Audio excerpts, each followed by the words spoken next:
Saya cerita sedikit tentang ibadatu hadil ummah. Nanti saya bacakan teksnya. Di antara kebaikan umat ini adalah jalan-jalan itu termasuk ibadah. Makanya sering ada ayat fasiru fil ardi. Jadi supaya sering jalan-jalan. Jadi ini sudah jalan-jalan masih nyari apa?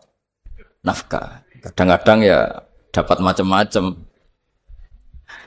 Yang soleh ya dapat ibadah, yang enggak soleh ya dapat macam-macam. Tapi saya cerita yang soleh lah, yang enggak soleh itu enggak boleh dibicarakan itu ya. Rahasia. Saya ini lama di Jogja, ya tahulah kelakuannya orang-orang yang baik maupun yang setengah baik sampai. Ya semoga yang baik dilipat gandakan pahalanya, yang enggak baik diampuni. Tapi saya cerita sedikit. Di fikih kita, di kajian-kajian fikih kita memang ada istilah ini harus didengar karena ini ngaji dan sama status kita sama.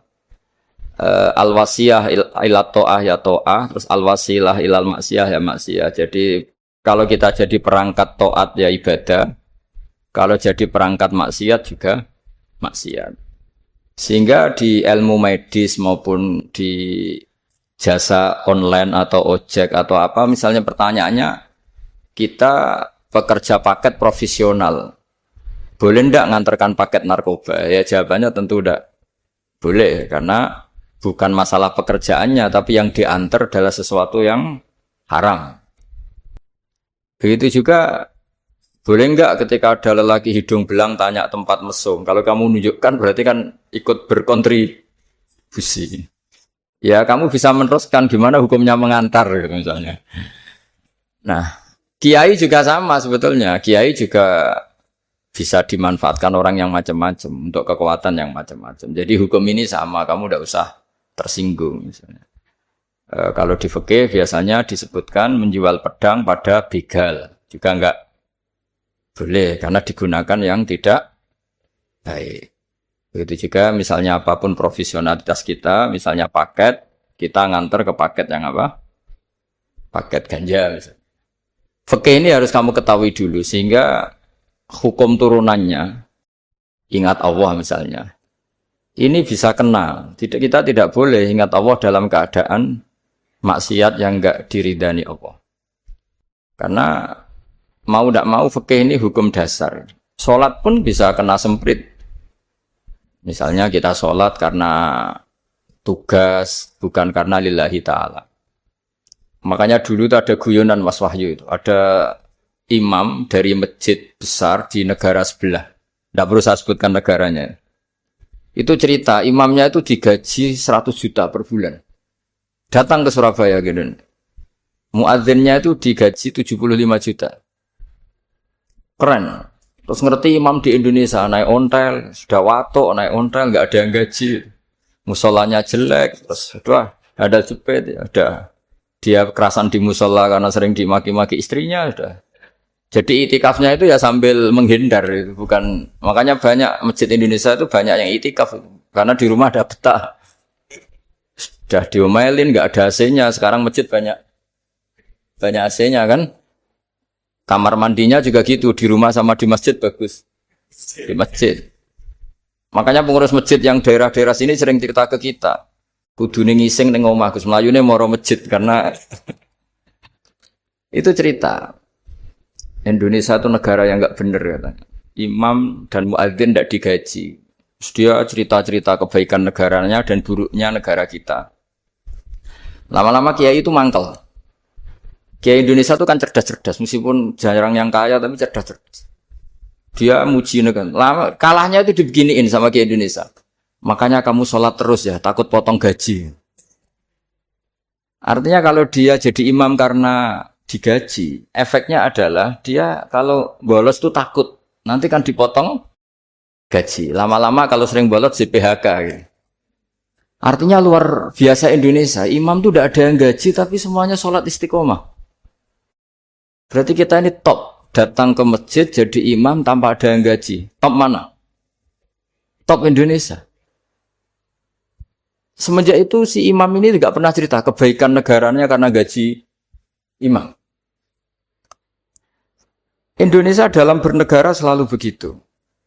Ketika kita tidak punya solusi transportasi, ada saja pihak-pihak swasta atau investor yang ingin menanamkan modal di investasi Grab dan sebagainya. Tapi saya tetap sebagai kiai mengingatkan status hukum fikihnya. Kenapa saya harus cerita itu? Karena fikih ini harus selesai dulu. Saya ulang lagi, fikih ini harus selesai dulu. Misalnya nganterin orang yang mau transaksi narkoba atau transaksi maksiat, atau tapi yang yakin. Kalau tidak yakin memang tidak haram. Tapi kalau yakin itu memang kamu tahu benar-benar iyalah kira-kira gitu. Supaya taat itu ada di semua kehidupan. Sehingga nanti Indonesia kalau semuanya begini kan, yang cari sarana maksiat itu bahkan sekedar transportasi aja susah karena semuanya tidak mau misalnya. Paket juga gitu, yang mau ngedarkan narkoba kesulitan karena semua yang jasa paket tidak mau gitu. Begitu seterusnya, sehingga negara ini kita bantu bahwa awal ketidakbaikan di semua negara itu pasti karena maksiat. Maksiat itu mengganggu. Orang geger sama istri ya karena maksiat. Terus banyak kecelakaan itu rata-rata kata Pak Polisi juga karena maksiat. Jadi orang overdosis atau dalam keadaan mabuk nyupir. Terbesar kecelakaan itu jarang karena ngantuk. Terbesar masih karena pengaruh apa? Narkoba. Pembunuhan juga sama. Orang Indonesia itu mudah sekali memaafkan temannya, tetangganya. Tapi kalau sudah efek dari narkoba, bunuh itu jadi mudah itu jadi. Nah, Anda juga harus fair, jangan. Tapi yang penting saya profesional nganter, gitu. Nggak mau tahu dia latar. Meskipun kita nggak boleh neliti orang ya, nggak boleh tajasus, nggak boleh neliti ini. Tapi yang jelas kamu tahu, yang jelas kamu tahu ya harus dihindari karena memang di semua profesi pekerjaan tuh utamanya kata Rasulullah SAW itu memperhatikan halal haramnya. Tapi ya saya ulang lagi tidak boleh sok suci, tidak boleh tajassus, tidak boleh neliti orang lain. Tapi kalau yang jelas-jelas untuk maksiat maka harus kita hindari. Termasuk masjid sekalipun. Dulu zaman Nabi itu ada masjid namanya Masjid Diror. Untuk memecah konsentrasi sahabat. Sahabat itu begitu mencintai Nabi, mencintai Rasulullah. Ada orang kafir pinter, orang munafik pinter. Ini Muhammad harus ditandingi. Cara nandingi Muhammad jangan pakai dangdutan, jangan pakai bar, tapi pakai masjid. Karena ini suasananya kesannya bagus. Dibikin masjid tandingan supaya orang tidak ke Muhammad semua, tapi ke masjid ini. Ini pikirannya orang munafik.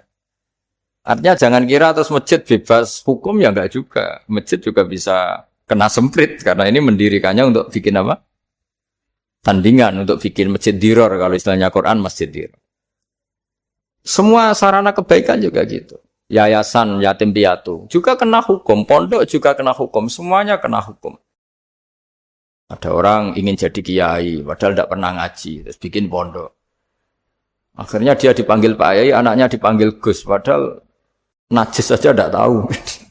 Itu kan kasihan umat, akhirnya ada penyelewengan. Jadi semuanya kena hukum. Jadi Anda jangan tersinggung ketika saya cerita fikih untuk para teman-teman yang di Grab karena memang semuanya kena hukum, bukan ya?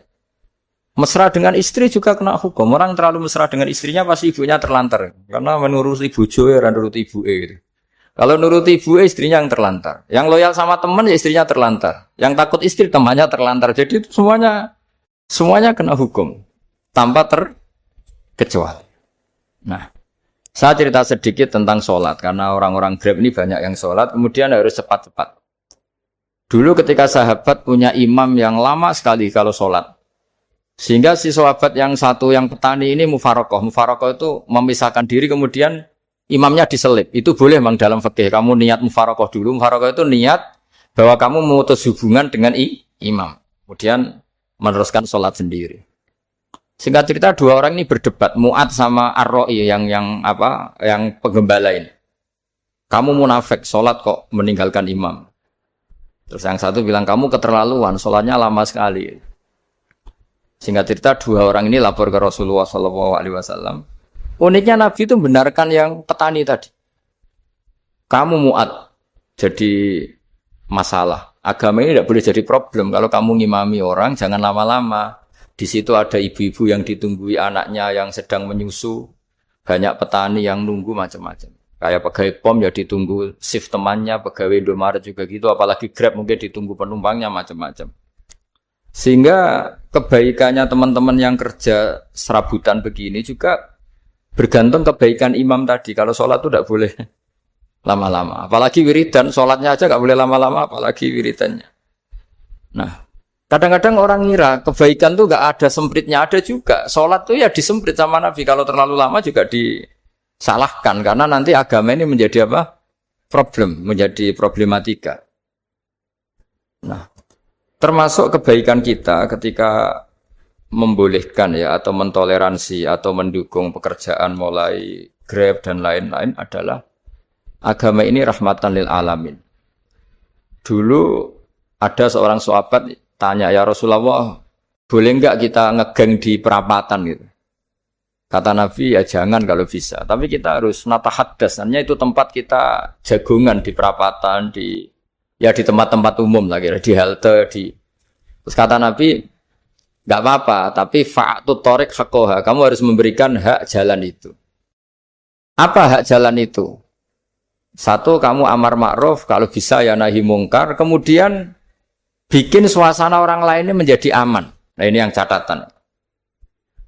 Kalau hitung saja, yang ikut Grab itu berapa hari? Nah, ini tuh energi besar kalau di atas 100, berapa? 100 ribu. Hitung ya teman-teman di Grab, 100 ribu.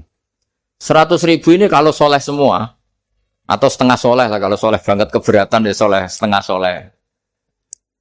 Itu ada, ini sudah saya pikir, ada kebaikan yang menyebar di seluruh Nusantara yang berjumlah 100 ribu. Ini luar biasa. Ada kecelakaan dia menolong pertama, ada pemerkosaan menolong pertama, mungkin ada pencurian, ada apa. Maka kata Nabi, kamu kalau harus di jalan, itu kamu berkontribusi amar ma'ruf nahi mungkar.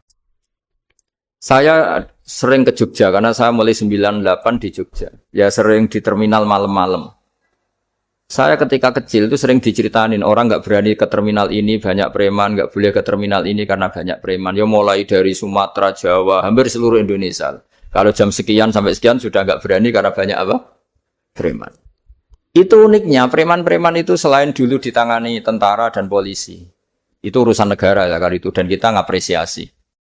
Itu hilangnya yang permanen itu bukan saja ditangani ABRI dan polisi. TNI dan polisi, tapi ditangani kultur. Banyak mulai orang soleh, santri dagangan di situ, ada ojek mangkal di situ, supir taksi mangkal di situ. Terus di sini orang-orang soleh yang menghalau ketika ada perempuan digoda atau perempuan dicopet atau apa. Terus lama-lama jadi kultur bahwa kebaikan ini dominan. Setelah kebaikan dominan ini otomatis menyingkir sedikit demi sedikit. Jadi selain negara ini harus melakukan sesuatu yang seharusnya, yaitu menjaga masyarakat dari kriminalitas, sebetulnya yang paling awet dan paling mudah dilakukan itu tadi, kebaikan harus menjadi kultur bersama. Sehingga kalau terminal kemudian ada mbak-mbak jilbaban yang dagang, terus pak-paknya soleh, ada musola yang hidup, ojeknya juga gitu, terus supir taksinya. Lalu kebaikan ini menjadi nilai bersama. Saking jadi nilai bersama, ibu-ibu yang takut atas dirinya, nggak ngojek kecuali Pak ini karena terkenal amanah, nggak naksi kecuali Pak ini karena terkenal amanah. Dan kita Indonesia itu ingin seperti itu sehingga amanah ini menjadi nilai bersama dan otomatis menjadi keamanan bersama. Sorong Jawa itu tego nitipno anake karena dijamin aman, tego nitipkan istrinya juga karena dijamin aman. Nah kalau kebaikan ini juga menjadi satu nilai jual dan kita bisa mengawal secara serius itu alhamdulillah betul. Lah dimulai dari mana? Satu, mental kita takwa. Kedua, sistem sosial bahwa kita terkoneksi oleh indukan ya, juga terkoneksi oleh kepolisian. Maksudnya karena kita terdaftar, kalau ada anak hilang kan tinggal ini yang bawa wahyu misalnya. Nah, jadi saya mohon semohon-mohonnya kebaikan ini harus jadi nilai bersama. Setelah terminal tuh banyak orang baik, otomatis yang ini tuh menyingkir. Akhirnya apa? Nanti yang bos-bosnya toko itu ya hanya nitipkan sama orang soleh. Yang mau nge-grab juga hanya titip sama yang soleh. Begitu seterusnya. Sehingga jadi siklus kebaikan yang bersama. Nah, ini yang dimaksud Quran wa tamiru bainakum bima'ruf. Iktimar itu namanya urusan bersama. Ya, saya ulang lagi ya. Jadi orang Arab kalau bilang iktimar itu urusan bersama. Sehingga bahasa Arabnya konferensi besar itu kalau di NU disebut apa? Muktamar. Muktamar itu menjadikan urusan publik dirembuk, itu namanya apa? Muktamar. Nah, di antara kebaikan yang diinginkan Islam itu wa tamiru bainakum bima'ruf. Urusan kebaikan ini menjadi urusan apa? Bersama. Ya saya contoh itu kecil saya itu mesti dikandani sama orang-orang tua. Jangan di terminal ini sampai jam ini. Jangan di perapatan ini ketika sudah jam begini. Tapi barokahnya orang soleh bertebaran di mana-mana itu. Yang tukang Grab ya di mana-mana, yang penjaga toko ya banyak yang soleh, yang ngojek, yang macam. Sehingga di terminal itu nyari tempat sholat ya gampang, cari tempat duduk ya gampang, nyari orang amanah ya gampang. Bahkan lama-lama yang nggak amanah ini nggak laku.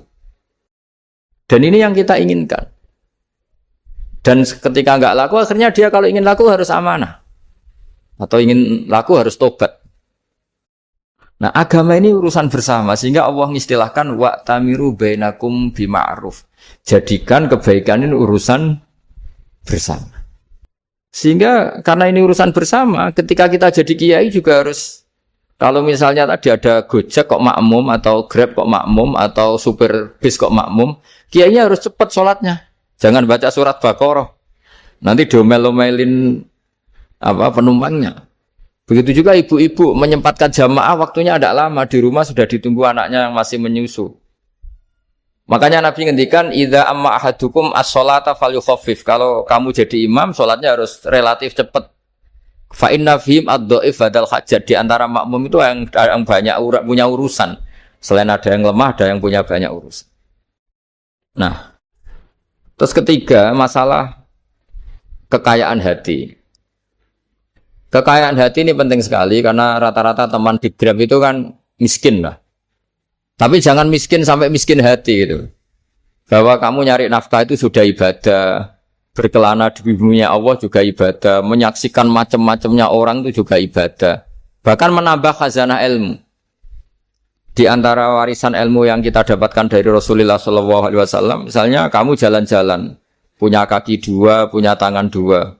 Gara-gara jalan-jalan sering ngerti orang yang buntung.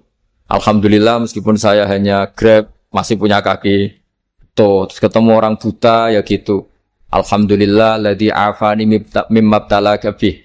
Alhamdulillah saya terselamatkan dari seperti itu. Sehingga melihat orang maksiat juga gitu.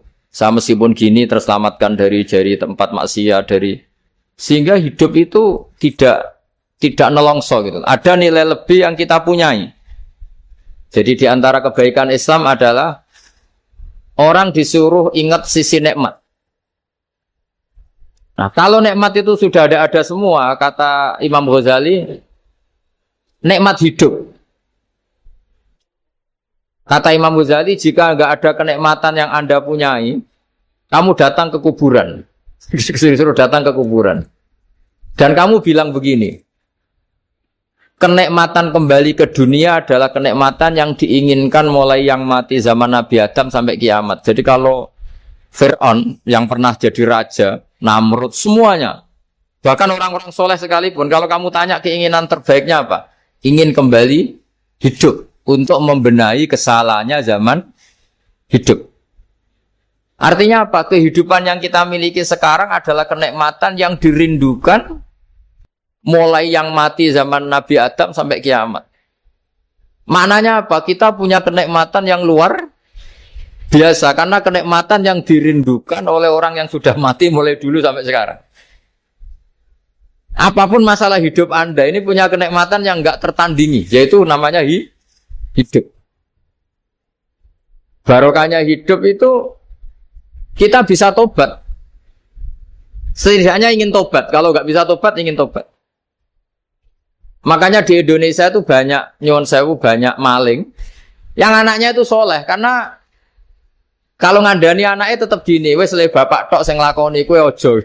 Bapak tok yang alami ini kamu jangan. Banyak di Indonesia orang enggak bisa baca Quran, anaknya hafid. Karena setiap bodoh itu tidak diwariskan. Wes le bapak tok sing bodoh kowe aja bodoh. Mungkin teman-teman di Grab juga gitu, bapak tok cong sing nasi pengen iku ojo. Jadi kebaikan begini itu akan terus-menerus diwariskan. Sehingga banyak orang tidak tamat SD anaknya dosen, nggak tamat SMP anaknya dekan. Karena setiap dari kita itu cita-cita kebaikannya menurun ke anak cucunya, keburukannya berhenti di dia. Cara wong Jawa itu bapak tok sing nglakoni. Nah, di sini saya jelaskan tentang kekayaan rohani. Jadi saya mohon ketika Anda jalan-jalan nganter penumpang itu harus sering muji Allah Subhanahu wa taala. Ya, saya bacakan ayatnya at-taibunal abidunal hamidun. Orang baik itu yang tobat, yang ahli ibadah. Di antara definisinya itu as-saihun, yang sering jalan-jalan. Siaka itu jalan-jalan. Jadi orang paling bejo sak donya itu sampai harus jalan-jalan ibadah dapat uang. Tapi syaratnya ibadah. Sekali tidak ibadah dapatnya masalah kan? Sering goncengkan orang cantik, terus ingat istrinya tidak cantik. Sering goncengkan orang yang sopan, yang santun, terus ingat, andekan ini istri saya di rumah rewel. Gitu. Jadi kalau kamu tidak taat itu adanya penyesalan. Di lampu merah ada orang naik Ferrari, naik Alphard, sementara kamu di rumah hanya mobil butut, kadang malah tidak punya mobil. Jadi kekayaan rohani itu dimulai dari mana? Dimulai dari taat. Cara berpikir itu taat, bukan maksiat. Sekali Anda cara berpikir maksiat, maka adanya hanya penyesalan. Semakin pengalaman di luar, semakin penyesalan. Karena di luar sana banyak orang yang dapat nikmat yang lebih dari Anda. Tapi sekali Anda taat, kamu akan mensyukuri apa yang Anda miliki dan tidak pernah ingin sama yang dimiliki orang lain. Sehingga orang-orang yang sering pergi, itu sama Allah dipuji. Jadi tidak ada nabi kecuali di antara ibadahnya itu jalan-jalan. Fasiru fil ardi.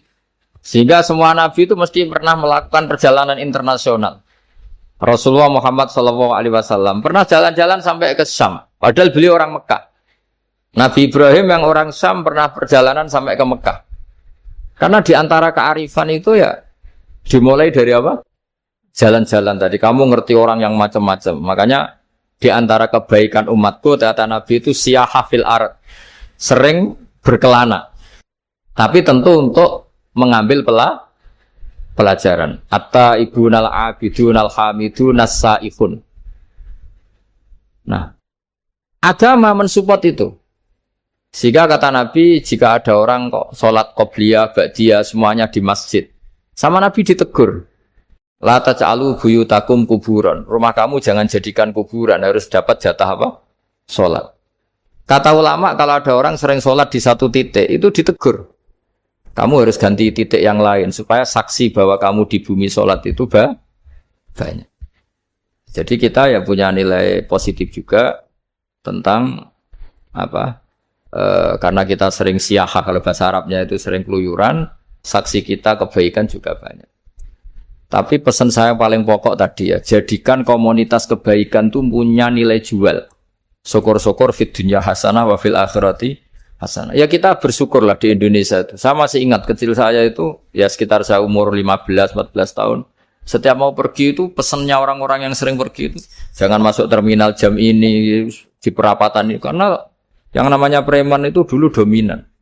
Sekarang sampai jam 2 ada orang pakai jilbab, kadang ya orang pakai peci, yang nggak pakai peci pun ke musola terus.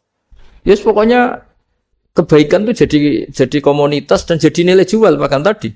Misalnya ibu-ibu yang pergi malam itu kan mesti ada orang-orang yang jadi langganannya karena terkenal apa?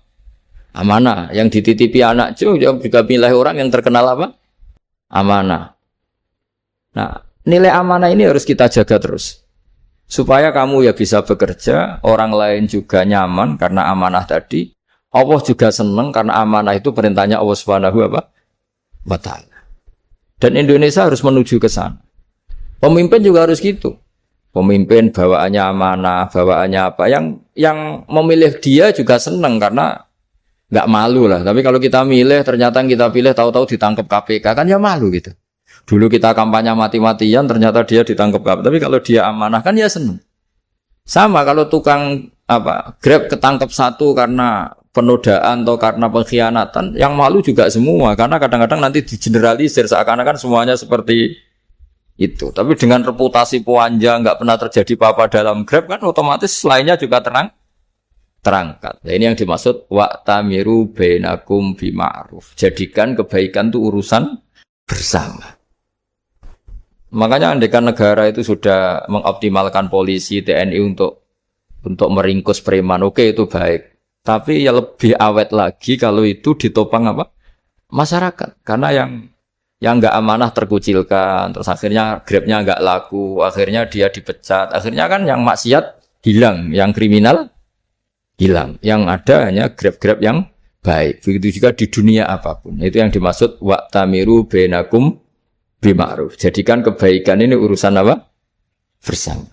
Nah karena kita baik, otomatis jadi teladan yang baik bagi anak kita, istri kita, tetangga kita. Dan karena kita baik, maka terhormat. Sehingga orang melihat Grab itu simpatik, respect, karena reputasinya baik. Nah karena orang respect, tidak dicibir. Barokahnya tidak dicibir, tidak mangkel.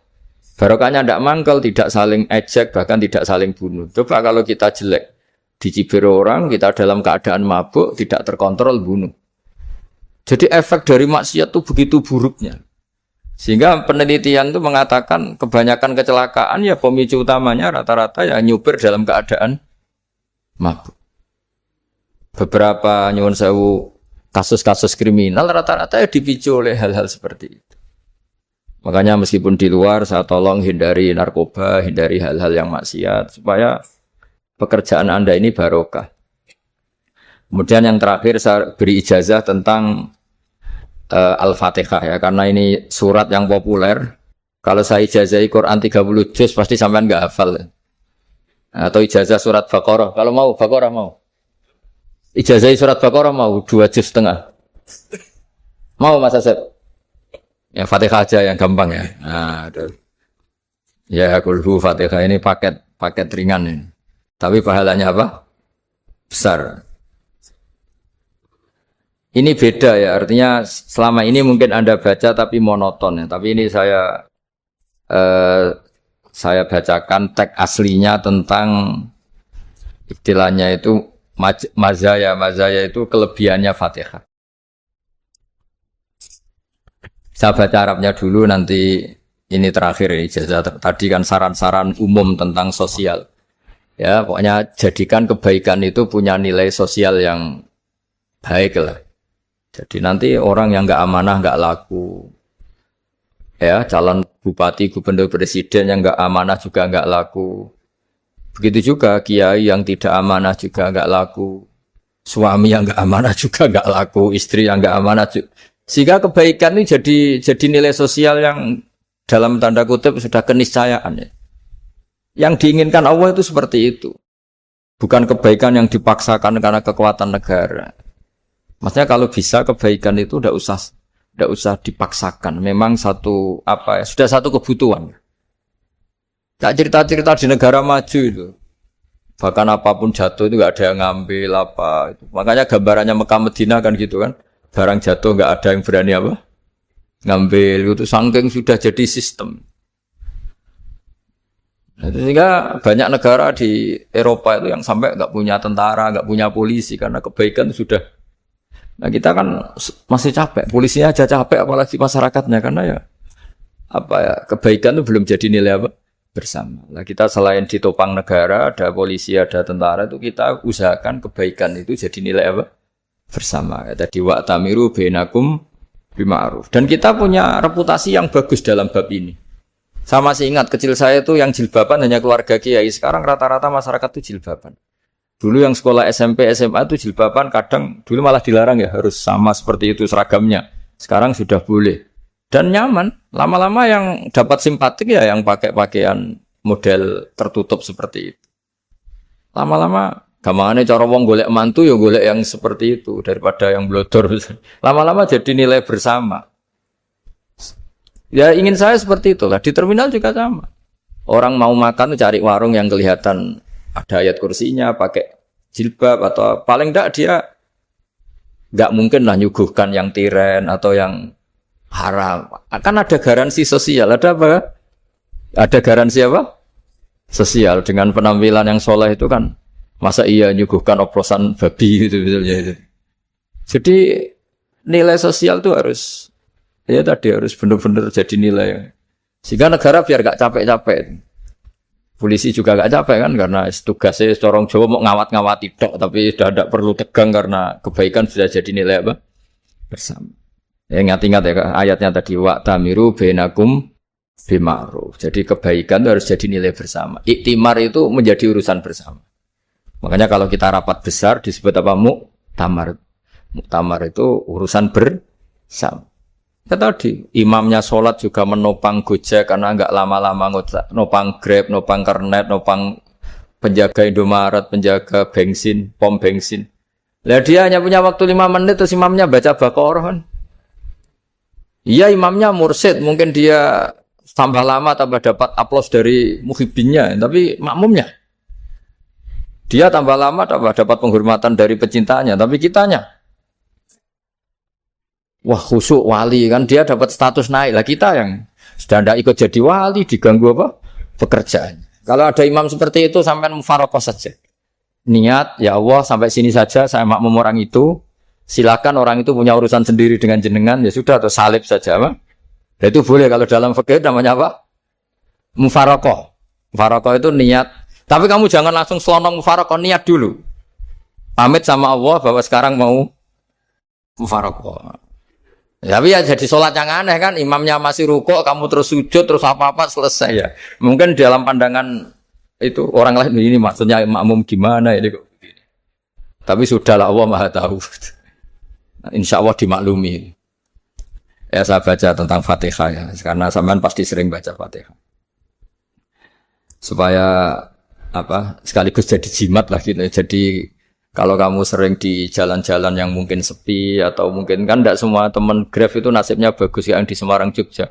Mungkin yang di Kalimantan di Papua kan ada yang 10 kilo gak ketemu rumah, ya kan? Ya lihat di TV-TV itu kan kasihan kan.